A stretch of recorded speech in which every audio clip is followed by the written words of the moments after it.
সকলোৰে শ্ৰদ্ধাৰ যশস্বী প্ৰধানমন্ত্ৰী আকৌ আমাৰ অহাকালি প্ৰধানমন্ত্ৰী অসমলৈ আহিব আৰু অহাকালি গুৱাহাটীত প্ৰথম প্ৰগ্ৰাম যোগদান কৰিব আৰু অহা 18 তাৰিখ আমাৰ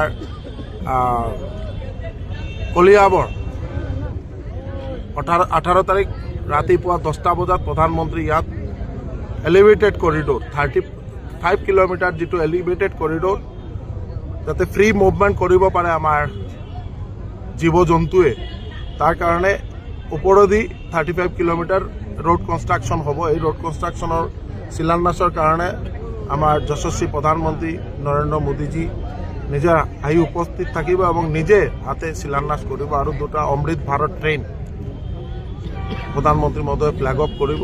তাৰ কাৰণে প্ৰস্তুতি পৰ্ব ইয়াত যিটো আমাৰ আপোনালোকে যিটো দেখিলে এতিয়া আমি বৰাজান মণ্ডল আৰু চামগুৰি মণ্ডলৰ ইয়াত প্ৰস্তুতি সভা এটা আছিল আৰু এই মিটিঙত ৰাজহুৱা যিটো মিটিং হ'ব এই মিটিঙত প্ৰায় 1.5 লাখৰ ওপৰত মানে আমাৰ ৰাইজ আৰু ভাৰতীয় জনতা পাৰ্টিৰ কাৰ্যকৰ্তা উপস্থিত থাকিব। তাৰ কাৰণে যাতে ব্যৱস্থাটো ভালকৈ হয় তাৰ কাৰণে মাননীয় মুখ্যমন্ত্ৰী মহোদয়ে as a guardian minister Nagaon বা আমাৰ এজ এ আমাৰ ইনচাৰ্জ হিচাপে চামগুৰি কনষ্টিটুৱেঞ্চি ইনচাৰ্জ হিচাপে আমি ৰিভিউ কৰি আছোঁ আৰু খুব ভালকৈ যাতে আমাৰ কাৰ্যকৰ্তা এই মিটিঙত যাই উপনীত হ'ব পাৰে যাব পাৰে তাৰ কাৰণে অন টাইম যাতে যাব পাৰে তাৰ কাৰণে আমি ৰিভিউ কৰি আছোঁ। এইকাৰণে আমি ইয়াত আজি এই মিটিংটো পাতিম। প্ৰধানমন্ত্ৰী মহোদয় কেইটা বজাত উপস্থিত থাকিব?